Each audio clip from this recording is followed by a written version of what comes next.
ኤደን ታሪክ ሰራች ማለት ነው። ኤደን እንግዲህ ለዘመናት ሲፈሩት የነበረውን አጅሬውን የትሁትን ፍቅረኛ እስከ ወዳኛው እንዲያሸልብ አስደረገችው። ምክንያቱም ህይወታቸውን በሁላቸው መካከል ገብቶ እየበጠበጠ እንደሆነና ትሁት ደግሞ የካሊድ ብቻ እንድትሆን ስለምትፈልግ በዚህ ስምምነት መሰረት እንግዲህ ዛሬ ትሁት ድንገት ወርዳ በምትሄድበት ሰዓት ትሁትን አገኘሁ ብሎ ወረድ ብሎ በቆመበት እንግዲህ ከዛ ከወደኋላ ጭንቅላቱን ብሎት እንግዲህ የትሁት ፍቅረኛ እስከ ወዳኛው አሸልቧል ማለት ነው። በዚህም ምክንያት እሱ ግን አንድ ብቻውን ሊበላ ድንገት ከናባባ ቤት እንደገባ አይታችሁት ነበር። ከዚህም አልፎ ቲናንም እንደ ከዳትና ቲና በነገራችን ላይ በዙሪያዋ ያሳኩልኛል ብላ የምትጠጋቸው ሰዎች እሷን መልሰው እየገለበጧት እንደሆነ ያየንበት ነው። ኪሳራ እንጂ ትርፍ አላተረፈችም። አሁንም ቢሆን ትሁት ጋር እንግዲህ እኔ ጠበቃ ነኝ ብሎ ለካሊብ ከገባ በኋላ ቤት ውስጥ ገብቶ ምግብ ልታቀርብለት ስትመጣ ጃኬት ውስጥ እንግዲህ ሰንጢ አሳይቶ ነበር ያስፈራራትና ሳህኑን ጠረጴዛ ላይ ወርውራ ደንግጣ ትሁት ትገባለች። በዛን ጊዜ ምን ነው የሚያስደነግጥ ነገር አለ እንዴ ብሎ ይላል ማለት ነው አቶ ፍቅረኛ። አባባም ኧረ ምንም የለም አሉና ግን መጸዳጃ ወዴት ነው ብሎ ትሁት ወደ ማድ ቤት ስትሮጥ ሲያይ ትሁት ይሉና አባባ መጸዳጃ ቤቱን አሳየው ብለው ያመላክታሉ። ከዛም ይህን ሰውዬ የት ነው ያየሁት እያሉ አባባ ግራ ተጋቡ። ያዩበትን ቦታ ለማስታወስ እየሞከሩ ነበር። ከዛም በኋላ ወደ ኪችን ሂዶ ነገርኩሽ፣ አንቺ የኔና የኔ ብቻ ነሽ። አንቺ የኔ መሆን ማቺ ከሆነ አንገታቸውን ቆርጬ አባባና ካሊብን ሰምተሽኛል አመጣልሻለሁ አላት። እባክህ ምን እያልክ ነው? እንደዚህ አይነት ነገር የሚያስብ ነገር የለም። ምን ማለት ነው ብላ ትሁት ስትነግር እኮ ከታሰበ ማለት ነው ብሎ አስጠንቅቋት ይወጣል። በዛን ጊዜ ቲና ካሁን አንድ ነገር አድርጎልኝ ወጣ እያለች የምትጠብቀው ቲና ከውጭና እንዴት ሆንክ እያለች ለመጠየቅ ጓጉታ ቆማለች። እሱም ምግቡን ሳይበላ ስልክ እንደተደወለለት አስመስሎ የትሁት ፍቅረኛ ውልቅ ሲል ሂድ አሉት። እሳቸውም አባባም ግራ ስለተጋቡ ማለት ነው። እሷም ጠብቃ ስጠይቀው ምን እያልሽ ነው? ገባሁኝ፣ ትሁትን አገኘኋት፣ አስጠነቀቋት፣ ከካሊብ ጋር ምንም አይነት ግንኙነት የለሽም፣ አንቺ የኔና የኔ ብቻ ነች ብያታለሁኝ። ምን አለች? እሷ ደግሞ እባክህ እኔ እንደፈለግክ አድርገኝ፣ እነሱን ግን ተዋቸው በማለት አስጠንቅቀኛለች ሲላት፣ አንተ ምን ማለት ነው? አንተ የገባኸው ለዛ ብቻ ነው? ለራስ ጉዳይ ነው? በጋራ እንድንሰራ አይደለም የተስማማው ስትለው እንግዲህ እንደ ከዳት ይነግራታል። በጣም ተናዳ እሰራልሃለሁ ብላ እሷም በብስጭት ትለያያለች።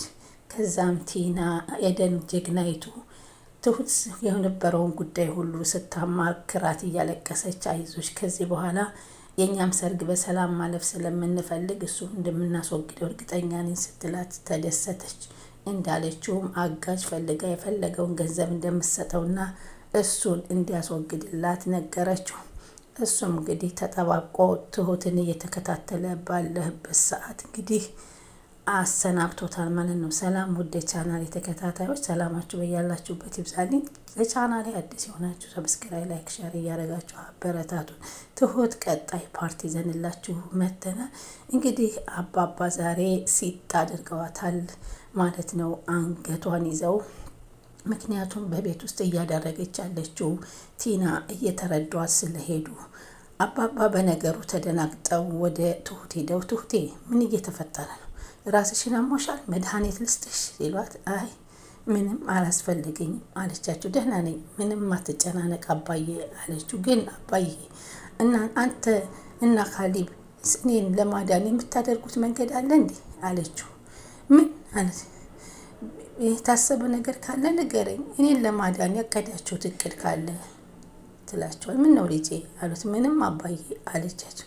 ግን እኔን ለማዳን ችግር ውስጥ እንድትገቡ አልፈልግም። እሱ በጣም ከባድ ሰው ነውና እኔን እንደፈለገ ማድረግ ይቻላል። አንቺ አትጨነቂ ልጄ፣ አንቺ ምንም እንድትሆኝብኝ አልፈልግም። አንቺ እኮ አባዬ ሰውየውን ስለማታውቀው ነው ብላ ትነግረዋለች። ችግር የለም አለ። እንግዲህ በጣም ፈርቻለሁ ብላ ትሁትና ኤደን እያወሩ ነበር። ለምን አናስደብድበውም ብላ ትነግራታለች። እኛን እነሱንም እናስደበድበው አለች ትሁት። አዎ ችግር አለ፣ እንዳይሞት እንዳድን አድርገን እናስደበድበዋለን እና ወደ ሀገሩ እንዲመለስ እናደርጋለን። ኤዶ አንቺ ጎ ተመስገንን አታውቂውም።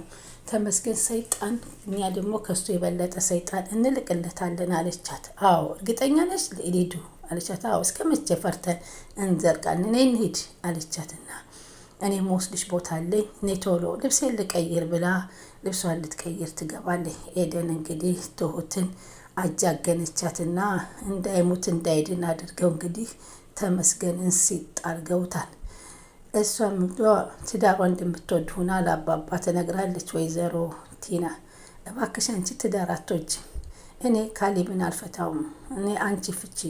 እንግዲህ ይህንን እየሰማችሁ ከትሁት ነበር እና አባባ ካሌብን ሊያስፈቱት ነው ከአንቺ ጋር ሲሏት ተናዳ እየሮጠች አባባን ትጠይቃለች። አባባም ደግሞ ትሁቴ እንዴ በዚህ ቤት ውስጥ ሚስጥር አይቀመጥም እንዴ?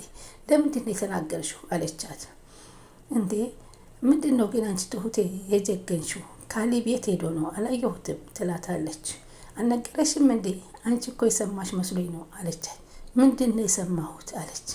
እንዴ ቆይ እንዴት ላንቺ ያልመገሩሽም አለቻት። እባክሽ አትቀባጥሪ ቶሎ ንገሪኝ፣ የጠየቅሽው መልሽልኝ ብላ ቲና ትናደዳለች። እኔ ስለገረመኝ ነዋ አለች ትሁት። በሰው እኮ ተደርጎ ፍችሽ ሊፈጠር ነው፣ አንድ ጎበዝ ጠበቃ አግኝተው እንግዲህ ፍችሽን ሊያጠናቅቁልሽ ነው ስትላት በጣም ነበር የደነገጠችው። እንደዛ ሊያደርግ ካሌብ ሂዷል። ይህንን ሁሉ ነገር ግን አባዬን ጠይቂ አለቻት። እርግጠኛ ነኝ እንደዚህ አይነት ወሬ ሰምተሻል ብላ ተደናግጣ ትሄዳለች። ሄዳም አባባን ስትጠይቃቸው ትሁትን እንዴት ትሁት አሉ። ይሄ ግን የተማከሩ ሲስተም ነበረ። ለምን ነገርሻት ብለው ቆጮህ አሉባት። ስላስጨነቀች ነገርኳት አለች።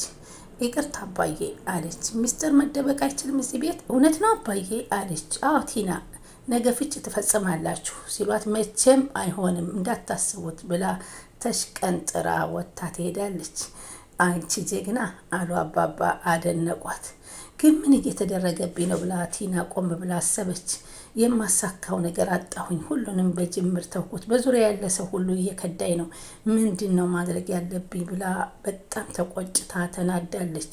ቆይ ሰራለታለሁኝ እያለች እንግዲህ እንደ ጠበቃ ሆኖ የሄደው የትሁት ተመስገን እንደሆነ ስለምታውቅ ፎከረች።